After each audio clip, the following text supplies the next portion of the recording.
Assalamualaikum warahmatullahi wabarakatuh. Terima kasih, Anda telah kembali di channel YouTube kami.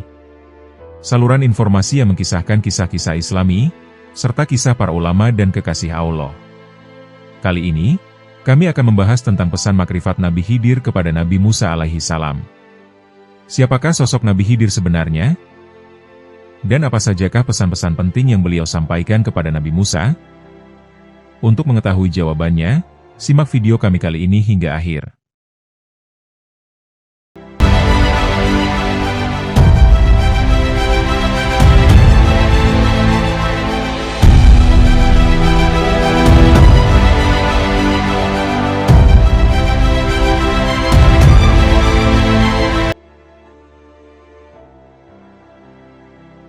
Pesan makrifat Nabi Khidir alaihi salam kepada Nabi Musa alaihi salam. Pesan Nabi Khidir yang pertama. Ketika Nabi Khidir hendak berpisah dengan Nabi Musa, Musa, berkata, "Berilah aku wasiat." Kemudian Nabi Khidir menjawabnya, "Wahai Musa, jadilah kamu orang yang berguna bagi orang lain. Janganlah sekali-kali kamu menjadi orang yang hanya menimbulkan kecemasan di antara mereka, sehingga kamu dibenci mereka. Jadilah kamu orang yang senantiasa menampakkan wajah ceria, dan janganlah sampai mengerutkan dahimu kepada mereka. Janganlah kamu keras kepala, atau bekerja tanpa tujuan. Apabila kamu mencela seseorang, hanya karena kekeliruannya saja, maka kemudian tangisilah dosa-dosamu, wahai Ibnu Imron." Al-Bidayah wa Nihayah, Juz 1 halaman 329, dan Ihya Ulumuddin, Juz 4 halaman 56. Wahai Musa, jadilah kamu seorang yang berguna bagi orang lain. Penjelasannya, sebaik-baiknya manusia yang berguna bagi orang lain, karena keberadaannya sangat dibutuhkan. Dan andai kata dia pergi, mereka merasa kehilangan, sehingga yang akan dijadikan panutan tidak ada, dan sebagai penggantinya yang setaraf pun tidak ada. Janganlah sekali-kali kamu menjadi orang yang hanya menimbulkan kecemasan di antara mereka, sehingga kamu dibenci mereka. Penjelasannya, kerukunan dan ketentraman lingkungan didambakan di setiap warga. Dan apabila ada seseorang yang membuat resah masyarakat, yang menimbulkan kecemasan mereka, kepergiannya tidak akan dinantikan kedatangannya lagi.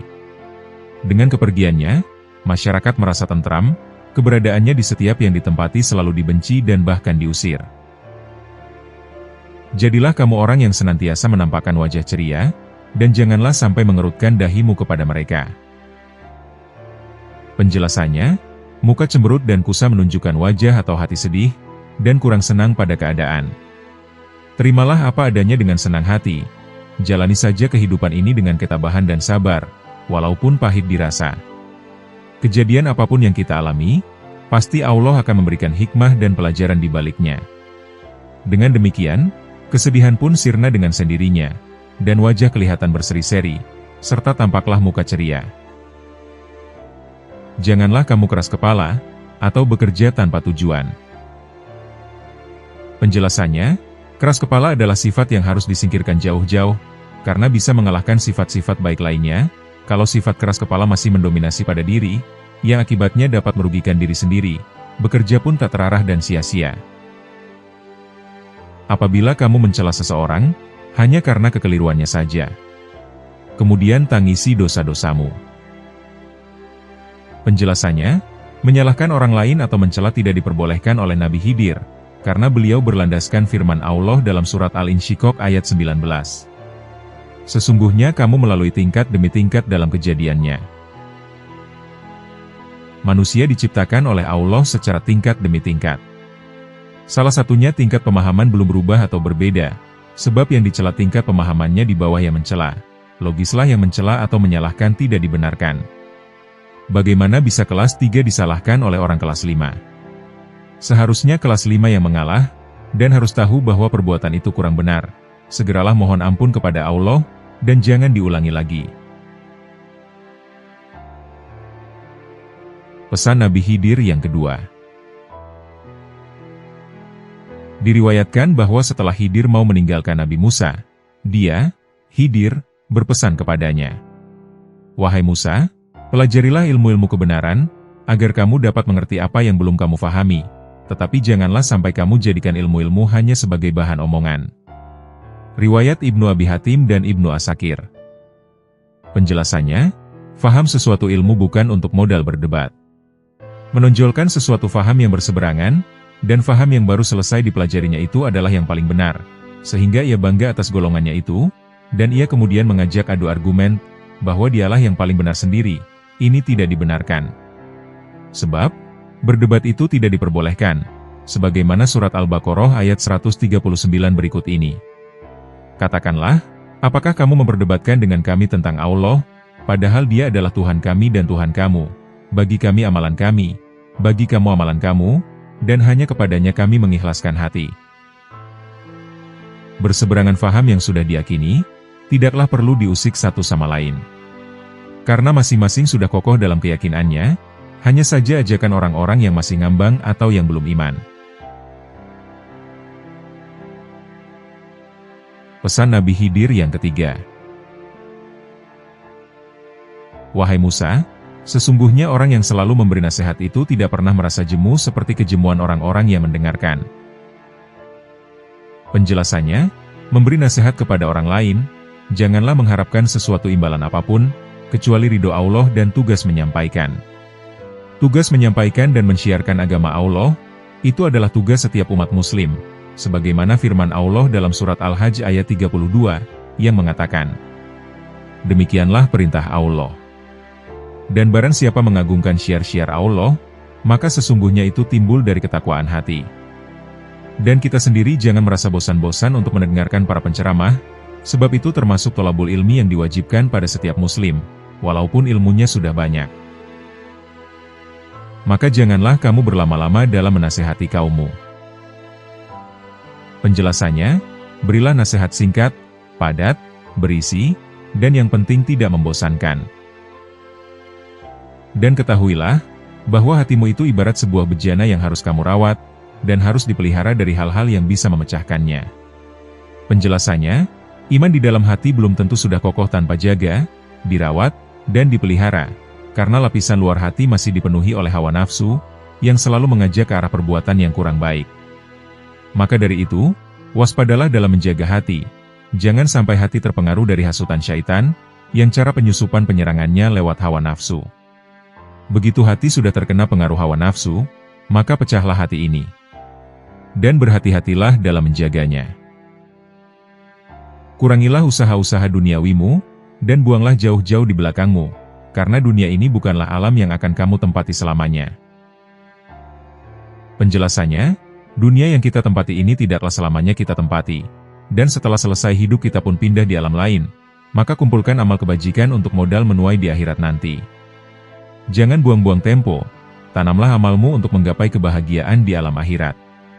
Dan apabila tidak ditanami amal kebajikan, apa yang kita ambil di sana akan merugi di dunia dan di akhirat. Waktu kita di dunia hanya sebentar, dan tidaklah lama, sebagaimana keterangan dalam surat An-Naziat ayat 46 berikut ini. Pada hari mereka melihat hari kebangkitan itu, mereka merasa seakan-akan tidak tinggal di dunia melainkan sebentar saja, di waktu sore atau di pagi hari. Kamu diciptakan adalah untuk mencari tabungan pahala-pahala akhirat nanti. Penjelasannya, semua makhluk yang bernama manusia beramar makruf nahi munkar, yakni mengerjakan amal yang baik untuk bekal di akhirat, serta mencegah hal yang munkar untuk diri sendiri, dan dilanjutkan kepada orang lain yang menjalani hal munkar, yang mereka menjalani hal-hal yang dilarang. Bersikap ikhlaslah, dan bersabar hati dalam menghadapi kemaksiatan yang dilakukan kaummu. Penjelasannya, sabar dalam menghadapi kemaksiatan di lingkungannya, ini bukan berarti diam tetapi sabar dalam bentuk berusaha mencegah, dan menggantikan dengan perbuatan yang baik. Apabila mengalami kesulitan, bersabarlah, carilah solusinya, dan jalan keluar yang baik. Wahai Musa, tumpahkanlah seluruh pengetahuan ilmumu, karena tempat yang kosong akan terisi oleh ilmu yang lain. Penjelasannya, kewajiban manusia yang berilmu untuk membagi ilmunya kepada orang lain yang membutuhkan, bukan ilmu yang diberikan kepada orang lain itu habis, tetapi malah sebaliknya justru bertambah banyak. Apa sebabnya? Karena, ilmu yang kita berikan kepada orang lain dengan ikhlas dan ridho, Allah pun ridho menambah ilmunya kepada orang tersebut. Janganlah kamu banyak mengomongkan ilmumu itu, karena akan dipisahkan oleh kaum ulama. Penjelasannya, membicarakan ilmu yang sudah dicapai dengan predikat ilmu mukasyafah, dengan orang yang di luar kelompoknya, yang masih di bawah jauh dari ilmu yang dicapai, maka akan terjadi kurang baik bagi dirinya juga bagi orang lain. Pendapat mengenai hal ini, Imam Al-Ghazali mengatakan, pengetahuan-pengetahuan yang begini yang hanya boleh dikemukakan melalui isyarat, tidak diperkenankan untuk diketahui setiap manusia. Begitulah halnya dengan orang yang berpengetahuan tersebut tersingkap padanya, dia tidak boleh mengungkapkannya kepada orang yang pengetahuan tersebut tidak tersingkap atasnya. Maka bersikaplah sederhana saja, sebab sederhana itu akan menghalangi aibmu, dan akan membukakan taufik hidayah Allah untukmu. Penjelasannya, menjalani kehidupan dengan kesederhanaan ini, berarti sudah meninggalkan kehidupan keterikatan dengan keduniawian. Banyak tokoh-tokoh sufi yang tadinya hidup dalam kemewahan, ditinggalkannya untuk hidup dalam kesederhanaan. Dengan hidup sederhana hatinya tidak disibukkan dengan harta. Ibadah kepada Allah lebih tenang, dan khusyuk dalam pendekatannya kepada Allah, serasa tak mengalami kesulitan. Berantaslah kejahilanmu dengan cara membuang sikap masa bodohmu, atau ketidakpedulian yang selama ini menyelimutimu. Penjelasannya, menahan dan menyingkirkan sifat-sifat yang kurang baik bukan main susahnya kalau tidak dilandasi dengan zikir kalbu. Sebab zikir kalbu dapat mengikis sifat-sifat yang kurang baik yang sekian lama membelenggu diri. Dengan zikrullah yang dikerjakan di kalbu, di samping menghilangkan sifat-sifat yang kurang baik, sifat-sifat yang baik pun menguasai diri dan menambah ketenangan dan ketentraman hati. Itulah sifat orang-orang arif dan bijaksana, yang menjadi rahmat bagi semua. Penjelasannya, orang-orang arif identik dengan orang-orang sufi. Orang-orang sufi kebanyakan adalah para wali Allah, yang menjadi rahmat bagi semua orang. Apabila orang bodoh datang kepadamu dan mencacimu, redamlah ia dengan penuh kedewasaan, serta keteguhan hatimu. Penjelasannya, meredam kemarahan orang yang memarahi, diawali melatih penahanan hawa nafsu, dan meredam keinginan hawa nafsu yang ingin bergolak. Setelah mampu meredam hawa nafsu, meredam amarah orang lain dengan kelembutan sifat dan keteguhan hati. Wahai putra Imron, kamu sadari bahwa ilmu Allah yang kamu miliki hanya sedikit. Penjelasannya, ilmu yang dipunyai manusia itu hanya sedikit, itu pun Allah lah yang memberinya. Sedangkan ilmu yang Allah miliki tak terhingga, sebagaimana di surat Luqman ayat ke-27. Dan seandainya pohon-pohon di bumi menjadi pena, dan laut menjadi tinta, ditambahkan kepadanya 7 laut lagi sesudah keringnya, niscaya tidak akan habis-habisnya dituliskan kalimat Allah. Sesungguhnya Allah Maha Perkasa, lagi Maha Bijaksana. Sesungguhnya menutup-nutupi kekurangan yang ada pada dirimu, atau bersikap sewenang-wenang, adalah menyiksa diri sendiri.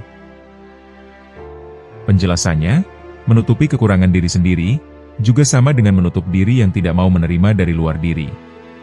Akhirnya, kebodohanlah yang didapatkan. Sebaliknya, sifat terbuka atau keterbukaan dari segala hal, akan terbukalah hal-hal yang tersembunyi. Termasuk dapat terbukanya ilmu Allah, maka jangan tutupi dirimu, terbukalah. Janganlah kamu buka ilmu ini jika kamu tidak bisa menguncinya. Jangan pula kamu kunci pintu ilmu ini jika tidak tahu bagaimana membukanya, wahai putra Imron. Penjelasannya, membuka ilmu adalah tugas seorang guru, mursyid, atau pembimbing. Jadi beliau sudah mampu membuka dan menutup ilmu. Kenapa ilmu yang sudah dijalani oleh seorang murid ditutup? Hal itu disebabkan si murid ada kesalahan besar, yang sudah tidak dapat diajak memperbaiki untuk meluruskan pelajaran ilmunya. Makanya harus ditutup, supaya di belakang hari tidak ada permasalahan yang lebih besar lagi. Kalau tidak tahu cara menutup ilmu, jangan sekali-kali membukanya, walau tahu cara membuka ilmu tersebut, sebab kalau nanti ada konflik di kemudian hari tidak akan merepotkan. Bisa saja ilmu yang baik ini diselewengkan. Barang siapa yang menumpuk-numpuk harta benda, dia sendiri bakal mati tertimbun dengannya, hingga dia merasakan akibat dari kerakusannya itu. Penjelasannya, sebagaimana kisah kerakusannya si Korun, dia seorang yang tamak terhadap harta tidak dipergunakan untuk perjuangan agama Allah, sehingga dia tertimbun hartanya. Namun, Semua hamba yang selalu mensyukuri karunia Allah serta memohon kesabaran atas ketentuan-ketentuannya, dialah hamba yang zuhud dan patut diteladani. Penjelasannya, orang-orang yang pandai mensyukuri nikmat Allah, dan jangan zolim atas nikmat pemberiannya. Andai kata kita tidak mau mensyukuri nikmat atas pemberian darinya, Allah pun murka, sebagaimana diterangkan dalam surat Ibrahim ayat 34. Dan Dia telah memberikan kepadamu keperluan dari segala apa yang kamu mohonkan kepadanya. Dan jika kamu menghitung nikmat Allah, tidaklah kamu menghinggakannya. Sesungguhnya manusia itu sangat zolim dan sangat mengingkari nikmat Allah. Juga sabda Rasulullah yang diriwayatkan oleh Muslim yang mengatakan, dari Abi Yahya Suhaib bin Sinan radhiyallahu anhu berkata, bahwasanya Rasulullah shallallahu alaihi wasallam bersabda, sangat mengagumkan keadaan seorang mukmin, sebab segala keadaannya untuk ia sangat baik. Dan tidak mungkin terjadi demikian, kecuali bagi seorang mukmin, jika mendapat nikmat ia bersyukur, maka syukur itu lebih baik baginya. Dan bila menderita kesusahan ia bersabar, maka sabar itu lebih baik baginya.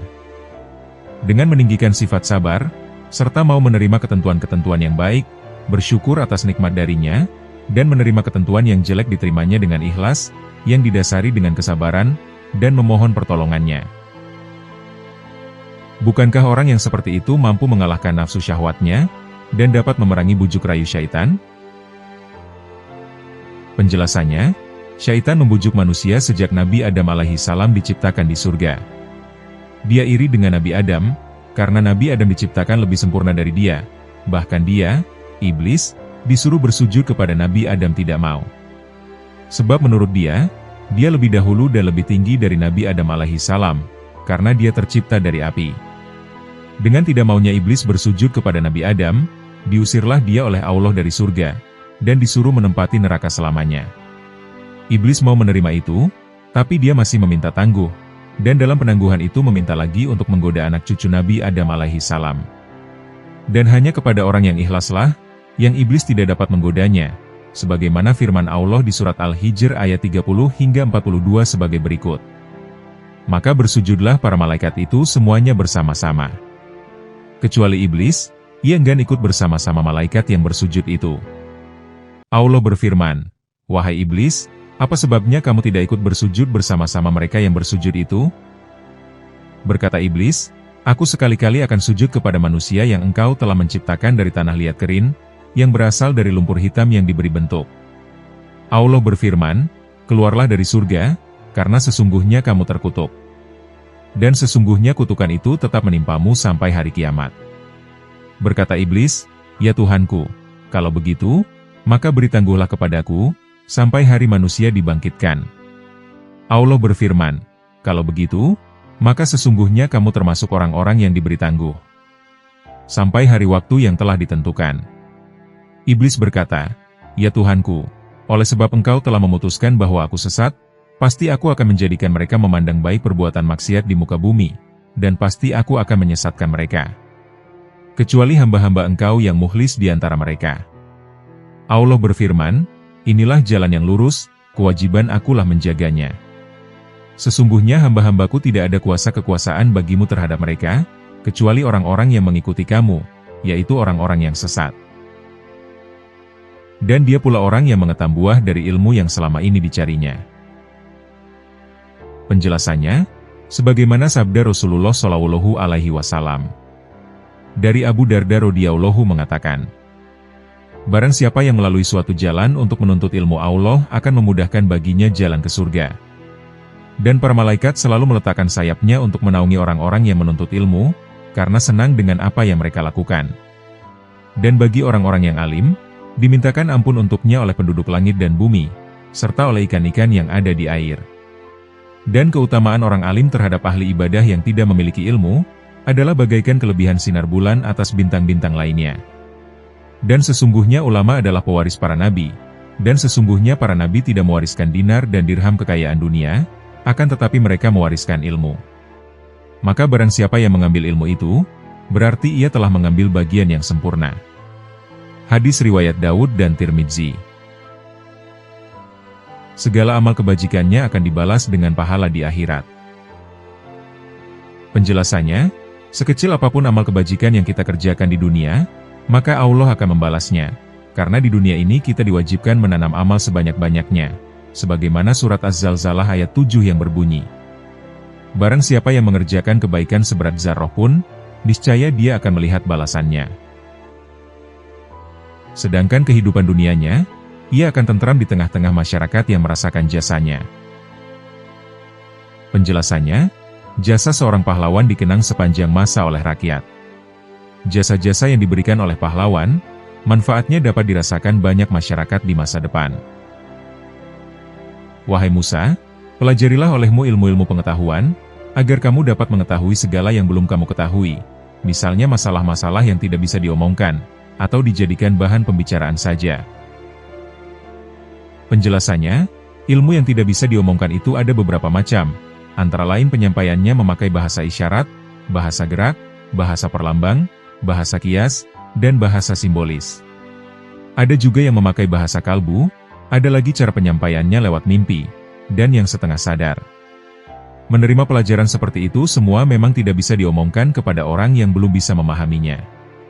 Mempelajari ilmu yang seperti itu dimulai dengan zikir kalbu, dan menghidupkan perasaan antara lain, perasaan lahiriah atau fisik, perasaan akal atau otak, perasaan kalbu atau hati, serta menghidupkan perasaan indera-indera dohiriyah maupun indera-indera batiniah. Itulah penuntun jalanmu dan orang-orang akan disejukkan oleh hatimu. Penjelasannya, menjadi seorang penuntun yang diawali dari dituntun oleh seorang yang sudah ahlinya. Karena kita ini ditunggu oleh mereka maka persiapkan dirimu untuk mereka. Sebab keberadaan sang penuntun di tengah-tengah mereka, hatinya akan merasa tentram.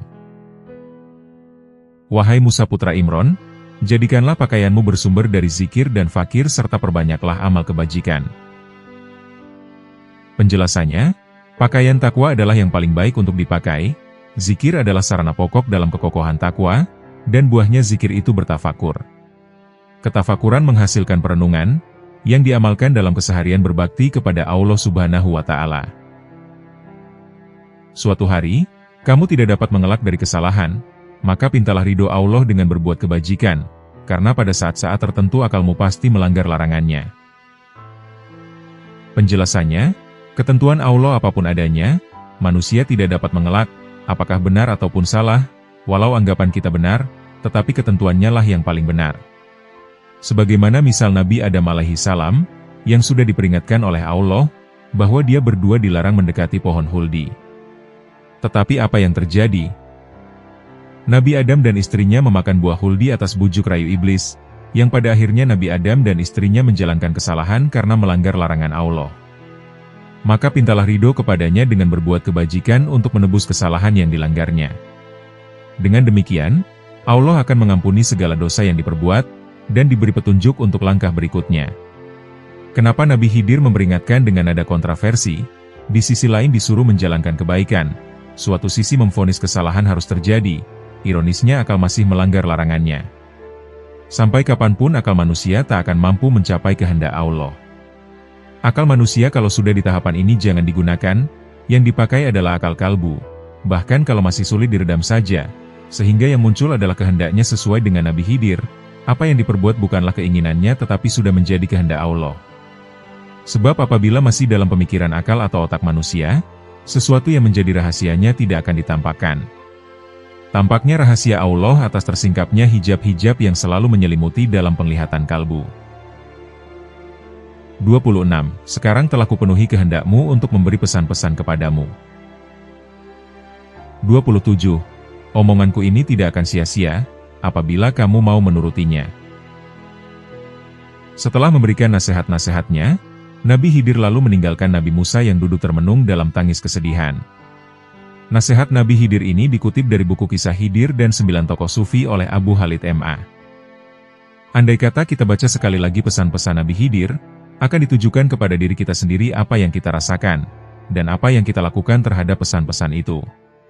Sengaja pesan-pesan itu diberi nomor dari kalimat per kalimat, supaya mudah untuk menjelaskan dari pesan-pesan itu.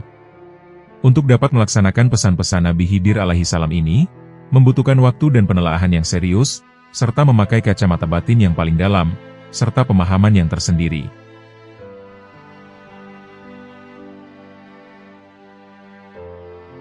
Kesaksian mengenai Nabi Khidir alaihi salam.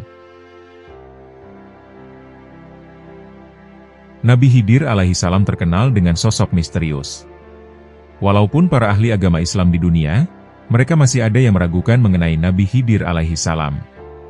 Namun ulama Ahlus Sunnah wal Jamaah membenarkan riwayat mengenai adanya sosok Nabi Khidir alaihi salam sampai saat ini.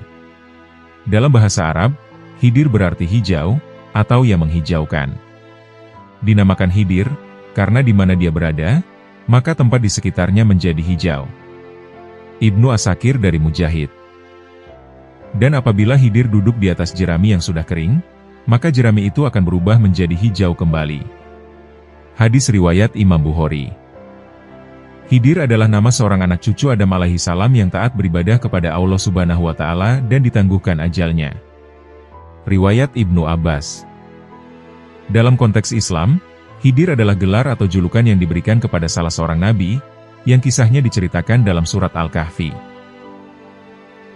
Salah satu kisah Al-Quran yang sangat mengagumkan dan dipenuhi dengan misteri adalah kisah seseorang hamba yang Allah Subhanahu wa Ta'ala memberinya rahmat dari sisinya, dan mengajarinya ilmu. Kisah tersebut terdapat dalam surah Al-Kahfi, di mana ayat-ayatnya dimulai dengan cerita Nabi Musa. Dan ingatlah, ketika Nabi Musa berkata kepada muridnya, "Aku tidak akan berhenti berjalan sebelum sampai ke pertemuan dua buah lautan, atau aku akan berjalan-jalan sampai bertahun-tahun." Quran Surat Al-Kahfi, ayat 60. Kalimat yang samar menunjukkan bahwa Nabi Musa telah bertekad untuk meneruskan perjalanan selama waktu yang cukup lama, kecuali jika beliau mampu mencapai Majma' al-Bahrain, atau pertemuan dua buah lautan. Di sana, terdapat suatu perjanjian penting yang dinanti-nanti oleh Nabi Musa, ketika beliau sampai di Majma' al-Bahrain. Anda dapat merenungkan betapa tempat itu sangat misteri dan samar. Para musafir telah merasakan keletihan dalam waktu yang lama untuk mengetahui hakikat tempat ini. Ada yang mengatakan bahwa tempat itu adalah Laut Persia dan Romawi. Ada yang mengatakan lagi bahwa itu adalah Laut Jordania atau Kulzum. Ada yang mengatakan juga bahwa itu berada di Tanjah. Ada yang berpendapat itu terletak di Afrika. Ada lagi yang mengatakan bahwa itu adalah Laut Andalus. Akan tetapi, mereka semua tidak dapat menunjukkan bukti yang kuat dari tempat-tempat itu. Seandainya tempat itu harus disebutkan, niscaya Allah Subhanahu wa Ta'ala akan menyebutkannya. Namun, Al-Quran Al-Karim sengaja menyembunyikan tempat itu, sebagaimana Al-Quran tidak menyebutkan kapan itu terjadi. Begitu juga, Al-Quran tidak menyebutkan nama-nama orang-orang yang terdapat dalam kisah itu, karena adanya hikmah yang tinggi, yang kita tidak mengetahuinya. Kisah tersebut berhubungan dengan suatu ilmu yang tidak kita miliki, karena biasanya ilmu yang kita kuasai berkaitan dengan sebab-sebab tertentu. Dan tidak juga ia berkaitan dengan ilmu para nabi, karena biasanya ilmu para nabi berdasarkan wahyu. Kita sekarang berhadapan dengan suatu ilmu dari suatu hakikat yang samar, ilmu yang berkaitan dengan takdir yang sangat tinggi, ilmu yang dipenuhi dengan rangkaian tabir yang tebal. Di samping itu, tempat pertemuan dan waktunya antara hamba yang mulia ini dan Nabi Musa juga tidak kita ketahui. Demikianlah kisah itu terjadi tanpa memberitahumu kapan terjadi dan di tempat mana. Al-Quran sengaja menyembunyikan hal itu, bahkan Al-Quran sengaja menyembunyikan pahlawan dari kisah ini. Allah Subhanahu wa Ta'ala mengisyaratkan hal tersebut dalam firman-Nya. Seorang hamba di antara hamba-hamba kami, yang telah kami berikan kepadanya rahmat dari sisi kami, dan yang telah kami ajarkan kepadanya ilmu dari sisi kami. Quran Surat Al-Kahfi, ayat 65. Al-Quran Al-Karim tidak menyebutkan siapa nama hamba yang dimaksud, yaitu seorang hamba yang dicari oleh Nabi Musa agar ia dapat belajar darinya. Nabi Musa adalah seseorang yang diajak berbicara langsung oleh Allah Subhanahu wa Ta'ala, dan ia salah seorang ulul azmi dari para rasul. Beliau adalah pemilik mukjizat tongkat dan tangan yang bercahaya, serta seorang nabi yang Taurat diturunkan kepadanya, tanpa melalui perantara. Namun dalam kisah ini, beliau menjadi seorang pencari ilmu yang sederhana, yang harus belajar kepada gurunya, dan menahan penderitaan di tengah-tengah belajarnya itu. Lantas, siapakah sosok guru atau pengajarnya itu? Pengajarnya adalah seorang hamba Allah, yang namanya tidak disebutkan dalam Al-Quran, meskipun dalam hadis yang suci disebutkan, bahwa ia adalah Khidir alaihi salam. Nabi Musa berjalan bersama hamba yang menerima ilmunya dari Allah Subhanahu wa Ta'ala, tanpa sebab-sebab penerimaan ilmu yang biasa kita ketahui. Mula-mula Khidir menolak ditemani oleh Nabi Musa. Khidir memberitahu Nabi Musa bahwa ia tidak akan mampu bersabar bersamanya. Akhirnya Khidir mau ditemani oleh Nabi Musa, tapi dengan syarat, hendaklah ia tidak bertanya tentang apa yang dilakukan Khidir, sehingga Khidir menceritakan kepadanya. Khidir merupakan simbol ketenangan dan diam, ia tidak berbicara, serta gerak-gerinya menimbulkan kegelisahan dan kebingungan dalam diri Nabi Musa. Sebagian tindakan yang dilakukan oleh Khidir, jelas-jelas dianggap sebagai kejahatan di mata Nabi Musa. Sebagian tindakan Khidir yang lain dianggap Nabi Musa sebagai hal yang tidak memiliki arti apapun, dan tindakan yang lain justru membuat Nabi Musa bingung, dan membuatnya menentang. Meskipun Nabi Musa memiliki ilmu yang tinggi dan kedudukan yang luar biasa, namun beliau mendapati dirinya dalam keadaan kebingungan, melihat perilaku hamba yang mendapatkan kurnia ilmunya dari sisi Allah Subhanahu wa Ta'ala. Ilmu Nabi Musa yang berlandaskan syariat menjadi bingung, ketika menghadapi ilmu hamba ini yang berlandaskan hakikat. Syariat merupakan bagian dari hakikat. Terkadang, hakikat menjadi hal yang sangat samar, sehingga para nabi pun sulit memahaminya. Awan tebal yang menyelimuti kisah ini dalam Al-Quran telah menurunkan hujan lebat, yang darinya madhab-madhab sufi di dalam Islam menjadi segar dan tumbuh.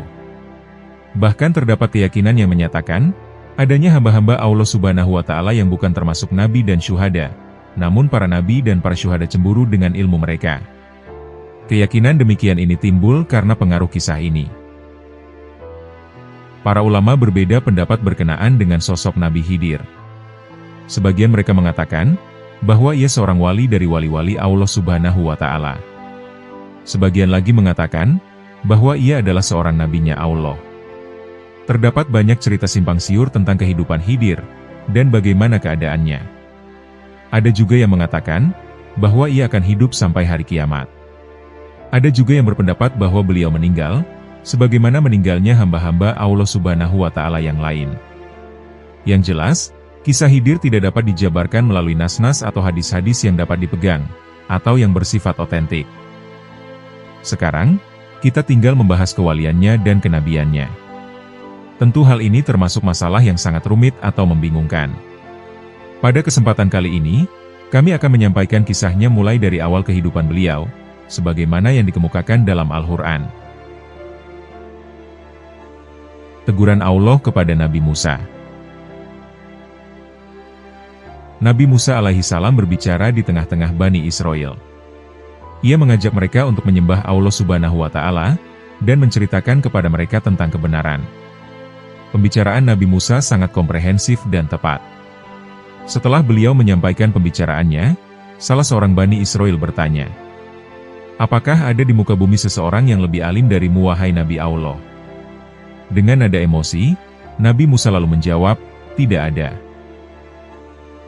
Allah Subhanahu wa Ta'ala tidak setuju dengan jawaban Nabi Musa. Lalu Allah Subhanahu wa Ta'ala mengutus Jibril untuk bertanya kepadanya, "Wahai Nabi Musa, tidakkah engkau mengetahui di mana Allah Subhanahu wa Ta'ala meletakkan ilmunya?" Nabi Musa akhirnya mengetahui bahwa ia telah terburu-buru mengambil suatu keputusan. Jibril kembali berkata kepadanya, "Sesungguhnya Allah Subhanahu wa Ta'ala mempunyai seorang hamba yang berada di Majma' al-Bahrain, yang ia lebih alim daripada kamu." Jiwa Nabi Musa yang mulia rindu untuk menambah ilmu, lalu timbullah keinginan dalam dirinya untuk pergi dan menemui hamba yang alim ini. Nabi Musa bertanya, bagaimana ia dapat menemui orang alim itu? Kemudian ia mendapatkan perintah untuk pergi dan membawa ikan di keranjang. Ketika ikan itu hidup dan melompat ke lautan, maka di tempat itulah Nabi Musa akan menemui hamba yang alim itu. Akhirnya, Nabi Musa pergi guna mencari ilmu. Beliau ditemani oleh seorang pembantunya yang masih muda, dan pemuda itu membawa ikan di keranjang. Kemudian mereka berdua pergi untuk mencari hamba yang alim dan soleh. Tempat yang mereka cari adalah tempat yang sangat samar, dan masalah ini berkaitan dengan hidupnya ikan di keranjang, dan kemudian ikan itu akan melompat ke laut. Namun Nabi Musa berkeinginan kuat untuk menemukan hamba yang alim ini, walaupun beliau harus berjalan sangat jauh, dan menempuh waktu yang sangat lama. Nabi Musa berkata kepada pembantunya, "Aku tidak memberimu tugas apapun, kecuali engkau memberitahuku di mana ikan itu akan berpisah denganmu. Pemuda atau pembantunya itu lalu berkata, "Sungguh engkau hanya memberi aku tugas yang tidak terlalu berat." Akhirnya, kedua orang itu sampai di suatu batu di sisi laut. Nabi Musa tidak kuat lagi menahan rasa kantuk, sedangkan pembantunya masih bergadang. Angin bergerak ke tepi lautan, sehingga ikan itu bergerak dan hidup, lalu melompat ke laut. Melompatnya ikan itu ke laut sebagai tanda yang diberitahukan Allah kepada Nabi Musa, tentang tempat pertemuannya dengan seseorang yang bijaksana, yang mana Nabi Musa datang untuk belajar kepadanya. Nabi Musa bangkit dari tidurnya, dan tidak mengetahui bahwa ikan yang dibawanya telah melompat ke laut, sedangkan pembantunya lupa untuk menceritakan peristiwa yang terjadi. Lalu Nabi Musa bersama pemuda itu melanjutkan perjalanan, dan mereka lupa terhadap ikan yang dibawanya. Kemudian Nabi Musa ingat pada makanannya, dan ia telah merasakan keletihan. Ia lalu berkata kepada pembantunya, "Coba bawalah kepada kami makanan siang kami, sungguh kami telah merasakan keletihan akibat dari perjalanan ini." Pembantunya mulai ingat tentang apa yang telah terjadi. Ia pun mengingat, bagaimana ikan itu melompat ke lautan. Ia segera menceritakan hal itu kepada Nabi Musa. Ia meminta maaf kepada Nabi Musa, karena lupa menceritakan hal itu, sebab setanlah yang telah melupakannya. Keanehan apapun yang menyertai peristiwa itu, yang jelas ikan itu memang benar-benar berjalan dan bergerak di lautan, dengan suatu cara yang mengagumkan. Nabi Musa merasa gembira melihat ikan itu hidup kembali di lautan, dan ia berkata, "Demikianlah yang kita inginkan." Melompatnya ikan itu ke lautan adalah sebagai tanda, bahwa di tempat itulah mereka akan bertemu dengan seseorang lelaki yang alim. Nabi Musa dan pembantunya akhirnya memutuskan kembali, dan menyelusuri tempat yang dilaluinya, sampai ke tempat yang di situ ikan yang dibawanya bergerak dan menuju ke lautan. Perhatikanlah permulaan kisah, bagaimana Anda berhadapan dengan suatu kesamaran dan tabir yang tebal, di mana ketika Anda menjumpai suatu tabir di depan Anda terpampang, maka sebelum tabir itu tersingkap, Anda harus berhadapan dengan tabir-tabir yang lain. Akhirnya, Nabi Musa sampai di tempat di mana ikan itu melompat. Mereka berdua sampai di batu, di mana keduanya sebelumnya telah tidur di dekat situ, lalu ikan yang mereka bawa keluar menuju laut. Di sanalah mereka mendapatkan seorang lelaki. Kami tidak mengetahui namanya, dan bagaimana bentuknya, dan bagaimana bajunya, serta kami juga tidak mengetahui usianya. Yang kita ketahui hanyalah gambaran dalam yang dijelaskan oleh Al-Quran. Lalu mereka bertemu dengan seorang hamba di antara hamba-hamba kami, yang telah kami berikan kepadanya rahmat dari sisi kami, dan yang telah kami ajarkan kepadanya ilmu dari sisi kami. Inilah aspek yang penting dalam kisah itu. Kisah itu terfokus pada sesuatu yang ada di dalam jiwa, bukan tertuju pada hal-hal yang bersifat fisik atau lahiriah. Allah Subhanahu wa Ta'ala berfirman, "Maka tatkala mereka berjalan sampai ke pertemuan dua buah laut itu, maka mereka lalai akan ikannya, lalu ikan itu melompat mengambil jalannya ke laut itu. Tatkala mereka berjalan lebih jauh, berkatalah Nabi Musa kepada muridnya, 'Bawalah kemari makanan kita, sesungguhnya kita merasa letih karena perjalanan kita ini.' Muridnya menjawab, 'Tahukah kamu tatkala kita mencari tempat berlindung di batu tadi, maka sesungguhnya aku lupa menceritakan tentang ikan itu, dan tidak adalah yang melupakan aku untuk menceritakannya kecuali setan, dan ikan itu mengambil jalannya ke laut dengan cara yang aneh sekali.' Nabi Musa berkata, 'Itulah tempat yang kita kar.'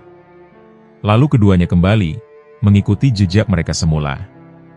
Lalu mereka bertemu dengan seorang hamba di antara hamba-hamba kami, yang telah kami berikan kepadanya rahmat dari sisi kami, dan yang telah kami ajarkan kepadanya ilmu dari sisi kami." Quran Surat Al-Kahfi, ayat 61 hingga 65. Imam Bukhari mengatakan, bahwa Nabi Musa dan pembantunya menemukan Khidir di atas sejadah hijau, dan ia sedang berada di tengah-tengah lautan. Ketika Nabi Musa melihatnya, ia menyampaikan salam kepadanya. Maka Nabi Khidir berkata, "Apakah di bumimu ada salam? Siapakah kamu?" Nabi Musa lalu menjawab, "Aku adalah Nabi Musa." Nabi Khidir lalu berkata, "Bukankah engkau Nabi Musa dari Bani Israel? Bagimu salam wahai Nabi dari Bani Israel." Nabi Musa lalu berkata, "Dari mana engkau mengenal saya?" Nabi Khidir menjawab, "Sesungguhnya yang mengenalkan kamu kepadaku, adalah yang juga memberitahuku siapa kamu. Lantas, apa yang engkau inginkan wahai Nabi Musa?" Nabi Musa berkata dengan penuh kelembutan dan kesopanan, "Apakah aku dapat mengikutimu, agar engkau dapat mengajariku sesuatu yang engkau telah memperoleh kurnia darinya." Nabi Khidir berkata, "Tidakkah cukup di tanganmu Taurat, dan bukankah engkau telah mendapatkan wahyu? Sungguh wahai Nabi Musa, jika engkau ingin mengikutiku, maka engkau tidak akan mampu bersabar bersamaku." Kita ingin memperhatikan sejenak perihal perbedaan antara pertanyaan Nabi Musa yang penuh dengan kesopanan dan kelembutan, dan jawaban Nabi Khidir yang tegas. Di mana, pada saat itu Khidir memberitahu Nabi Musa, bahwasanya ilmunya tidak harus diketahui oleh Nabi Musa, sebagaimana ilmu Nabi Musa tidak diketahui oleh Khidir. Para ahli tafsir mengemukakan, bahwa Khidir berkata kepada Nabi Musa, "Ilmuku tidak akan engkau ketahui, dan engkau tidak akan mampu sabar untuk menanggung derita dalam memperoleh ilmu itu. Aspek-aspek lahiriah yang engkau kuasai, tidak dapat menjadi landasan dan ukuran untuk menilai ilmuku. Barangkali engkau akan melihat dalam tindakan-tindakanku, yang tidak engkau fahami sebab-sebabnya. Oleh karena itu, wahai Nabi Musa, engkau tidak akan mampu bersabar ketika ingin mendapatkan ilmuku." Nabi Musa mendapatkan suatu pernyataan yang tegas dari Khidir, namun beliau kembali mengharapnya untuk mengizinkannya menyertainya untuk belajar darinya. Nabi Musa berkata kepadanya, bahwa insya Allah, ia akan mendapatinya sebagai orang yang sabar, dan tidak ia akan menentang sedikit pun. Perhatikanlah bagaimana Nabi Musa, seorang nabi yang berdialog dengan Allah Subhanahu wa Ta'ala, merendah di hadapan hamba ini, dan ia juga menegaskan bahwa ia tidak akan menentang perintahnya. Hamba Allah yang namanya tidak disebutkan dalam Al-Quran menyatakan bahwa di sana terdapat syarat yang harus dipenuhi Nabi Musa, jika ia bersikeras ingin menyertainya dan belajar darinya. Nabi Musa bertanya tentang syarat ini, lalu hamba yang soleh ini menentukan agar Nabi Musa tidak bertanya sesuatu pun, sehingga pada saatnya nanti ia akan mengetahuinya, atau hamba yang soleh itu akan memberitahunya. Nabi Musa sepakat atas syarat tersebut, dan kemudian mereka pun pergi. Perhatikanlah firman Allah Subhanahu wa Ta'ala dalam surah Al-Kahfi berikut ini.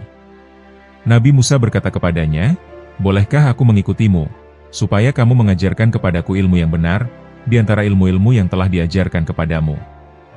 Dia menjawab, "Sesungguhnya kamu sekali-kali tidak akan sanggup sabar bersamaku. Dan bagaimana kamu dapat sabar atas sesuatu, yang kamu belum mempunyai pengetahuan yang cukup tentang hal itu?" Nabi Musa berkata, "Insya Allah, kamu akan mendapati aku sebagai orang yang sabar, dan aku tidak akan menentangmu dalam sesuatu urusan pun." Dia berkata, "Jika kamu mengikutiku, maka janganlah kamu menanyakan kepadaku tentang sesuatu pun, sampai aku sendiri menerangkannya kepadamu." Quran Surat Al-Kahfi, ayat 66 hingga 70. Nabi Musa lalu pergi bersama Khidir. Mereka berdua berjalan beriringan di tepi laut. Kemudian terdapat perahu yang berlayar, lalu mereka berbicara dengan orang-orang yang ada di sana, agar orang-orang itu mau mengangkut mereka. Para pemilik perahu ternyata mengenal Khidir. Lalu mereka pun membawanya berserta Nabi Musa, tanpa meminta upah sedikit pun kepadanya, dan ini sebagai bentuk penghormatan kepada Khidir. Namun Nabi Musa dibuat terkejut, ketika perahu itu berlabuh dan ditinggalkan oleh para pemiliknya, Khidir melubangi perahu itu. Ia mencabut papan demi papan dari perahu itu, lalu ia melemparkannya ke laut, sehingga papan-papan itu dibawa ombak ke tempat yang jauh. Nabi Musa yang menyertai Khidir, dan melihat tindakannya, membuatnya kemudian berpikir. Nabi Musa berkata kepada dirinya sendiri, "Apa yang aku lakukan di sini? Mengapa aku berada di tempat ini, dan menemani laki-laki ini? Mengapa aku tidak tinggal bersama Bani Israel, dan membacakan kitab Allah Subhanahu wa Ta'ala, sehingga mereka taat kepadaku? Sungguh, para pemilik perahu ini telah mengangkut kami tanpa meminta upah. Mereka pun memuliakan kami, tetapi guruku justru merusak perahu itu dengan melubanginya." Tindakan Khidir di mata Nabi Musa adalah tindakan yang tercela. Kemudian bangkitlah emosi Nabi Musa, sebagai bentuk kecemburuannya kepada kebenaran. Ia terdorong untuk bertanya kepada gurunya, dan ia lupa tentang syarat yang telah diajukannya, agar ia tidak bertanya apapun yang terjadi. Nabi Musa lalu berkata, "Apakah engkau melubanginya agar para penumpangnya tenggelam? Sungguh, engkau telah melakukan sesuatu yang tercela." Mendengar pertanyaan lugas Nabi Musa, hamba Allah Subhanahu wa Ta'ala itu menoleh kepadanya, dan menunjukkan bahwa usaha Nabi Musa untuk belajar darinya menjadi sia-sia, karena Nabi Musa tidak mampu lagi bersabar. Nabi Musa meminta maaf kepada Khidir karena ia lupa, dan mengharap kepadanya agar tidak menghukumnya. Tak lama kemudian, mereka berdua berjalan melewati suatu kebun, yang dijadikan tempat bermain oleh anak-anak kecil. Ketika anak-anak kecil itu sudah letih bermain, salah seorang mereka tampak bersandar di suatu pohon, dan rasa kantuk telah menguasainya. Tiba-tiba Nabi Musa dibuat terkejut lagi, ketika melihat hamba Allah Subhanahu wa Ta'ala ini membunuh anak kecil itu. Nabi Musa dengan lantang bertanya kepadanya, tentang kejahatan yang baru saja dilakukannya, yaitu membunuh anak laki-laki yang tidak berdosa. Hamba Allah Subhanahu wa Ta'ala itu kembali mengingatkan Nabi Musa, bahwa ia tidak akan mampu bersabar bersamanya. Nabi Musa meminta maaf kepadanya, karena lagi-lagi ia lupa, dan Nabi Musa berjanji tidak akan bertanya lagi. Nabi Musa berkata, "Ini adalah kesempatan terakhirku untuk menemanimu." Mereka pun pergi, dan meneruskan perjalanannya. Mereka lalu memasuki suatu desa yang sangat bahil. Nabi Musa tidak mengetahui, mengapa mereka berdua pergi ke desa itu, serta mengapa tinggal dan bermalam di sana. Makanan yang mereka bawa habis, lalu mereka meminta makanan kepada penduduk desa itu, tetapi penduduk itu tidak mau memberinya, dan tidak mau menjamu mereka. Kemudian datanglah waktu petang, dan kedua orang itu ingin beristirahat di sebelah dinding yang hampir roboh. Lagi-lagi Nabi Musa dibuat terkejut, ketika melihat hamba itu berusaha membangun dinding yang nyaris roboh tersebut. Bahkan, ia menghabiskan waktu malam untuk memperbaiki dinding itu, dan membangunnya seperti baru. Nabi Musa sangat heran melihat tindakan gurunya. Bagi Nabi Musa, desa yang penduduknya kikir tersebut, seharusnya mereka tidak layak untuk mendapatkan pekerjaan yang gratis ini. Nabi Musa berkata, "Seandainya engkau mau, engkau bisa mendapat upah atas pembangunan tembok itu." Mendengar perkataan Nabi Musa itu, hamba Allah Subhanahu wa Ta'ala itu berkata kepadanya, "Ini adalah batas perpisahan antara dirimu dan diriku." Hamba Allah Subhanahu wa Ta'ala itu mengingatkan Nabi Musa tentang pertanyaan yang seharusnya tidak dilontarkan, dan ia juga mengingatkannya bahwa pertanyaan yang ketiga adalah akhir dari pertemuan mereka berdua. Kemudian hamba Allah Subhanahu wa Ta'ala itu menceritakan kepada Nabi Musa, dan membongkar kesamaran dan kebingungan yang dihadapi Nabi Musa.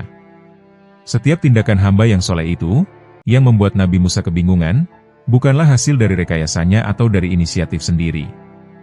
Ia hanya sekedar menjadi jambatan yang digerakkan oleh kehendak yang maha tinggi, di mana kehendak yang tinggi ini menyiratkan suatu hikmah yang tersembunyi. Tindakan-tindakan yang secara lahiriah tampak keras, namun pada hakikatnya justru menyembunyikan rahmat dan kasih sayang. Demikianlah, bahwa aspek lahiriah bertentangan dengan aspek batiniah. Dan hal inilah yang tidak diketahui oleh Nabi Musa. Meskipun Nabi Musa memiliki ilmu yang sangat luas, tetapi ilmunya tidak sebanding dengan hamba ini. Ilmu Nabi Musa laksana setetes air, dibandingkan dengan ilmu hamba itu. Sedangkan hamba Allah itu hanya memperoleh sedikit ilmu dari Allah, yakni sebesar air yang terdapat pada paruh burung yang mengambil dari lautan. Allah Subhanahu wa Ta'ala telah berfirman, "Maka berjalanlah keduanya, hingga tatkala keduanya menaiki perahu, lalu Khidir melubanginya." Nabi Musa berkata, "Mengapa kamu melubangi perahu itu, yang akibatnya kamu menenggelamkan penumpangnya? Sesungguhnya kamu telah berbuat sesuatu kesalahan yang besar." Dia, Khidir berkata, "Bukankah aku telah berkata, sesungguhnya kamu sekali-kali tidak akan sabar bersama dengan aku?" Nabi Musa berkata, "Janganlah kamu menghukum aku karena kelupaanku, dan janganlah kamu membebani aku dengan sesuatu kesulitan dalam urusanku." Maka berjalanlah keduanya, hingga tatkala keduanya berjumpa dengan seorang anak, maka Khidir membunuhnya. Nabi Musa berkata, "Mengapa kamu membunuh jiwa yang bersih itu, bukan karena dia membunuh orang lain? Sesungguhnya kamu telah melakukan suatu yang mungkar." Khidir berkata, "Bukankah sudah kukatakan kepadamu, bahwa sesungguhnya kamu tidak akan sabar bersamaku?" Nabi Musa berkata, "Jika aku bertanya kepadamu tentang sesuatu sesudah kali ini, maka janganlah engkau memperbolehkan aku menyertaimu, sesungguhnya kamu sudah cukup memberikan uzur kepadaku." Maka keduanya berjalan, hingga tatkala keduanya sampai kepada penduduk suatu negeri, mereka minta dijamu kepada penduduk negeri itu, tetapi penduduk negeri itu tidak mau menjamu mereka. Kemudian keduanya mendapatkan dalam negeri itu dinding rumah yang hampir roboh, maka Khidir menegakkan dinding itu. Nabi Musa berkata, "Jikalau kamu mau, niscaya kamu mengambil upah untuk itu." Khidir lalu berkata, "Inilah perpisahan antara aku dengan kamu. Aku akan memberitahukan kepadamu tujuan perbuatan-perbuatan yang kamu tidak dapat sabar terhadapnya.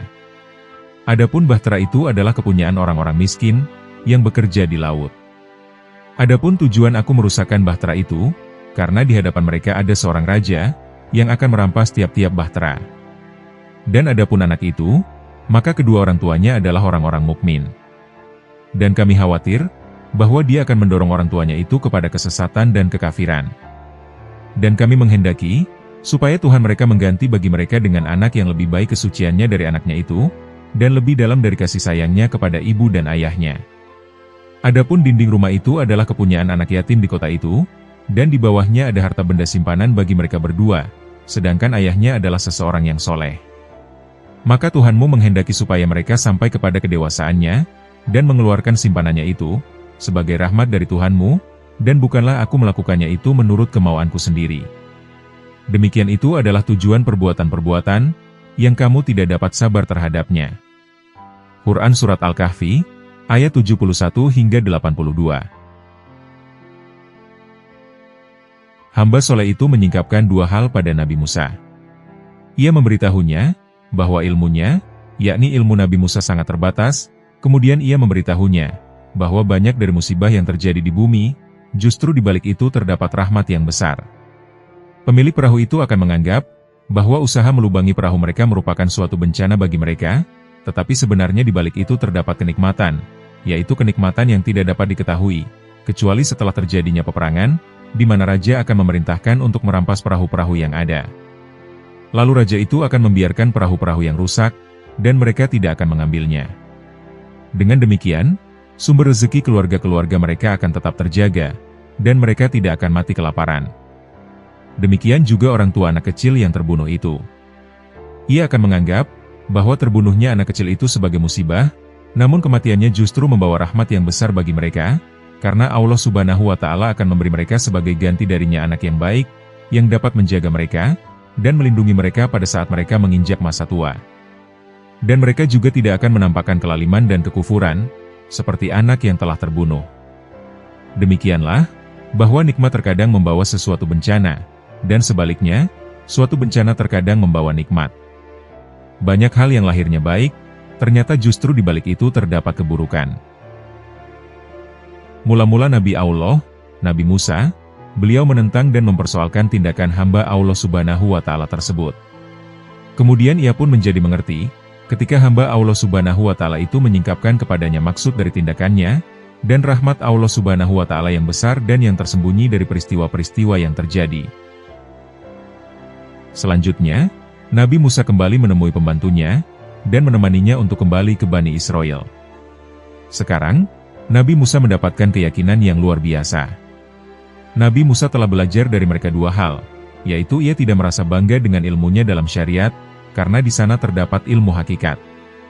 Dan ia tidak mempersoalkan musibah-musibah yang dialami oleh manusia, karena di balik itu terdapat rahmat Allah Subhanahu wa Ta'ala yang tersembunyi, yang berupa kelembutannya dan kasih sayangnya. Itulah pelajaran yang diperoleh Nabi Musa alaihi salam dari hamba ini.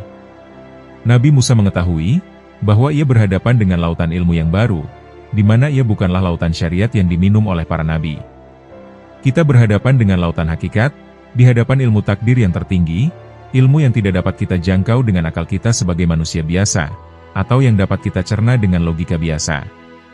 Ini bukanlah ilmu eksperimental yang kita ketahui, atau yang biasa terjadi di atas bumi, dan ia pun bukan ilmu para nabi yang Allah Subhanahu wa Ta'ala wahyukan kepada mereka.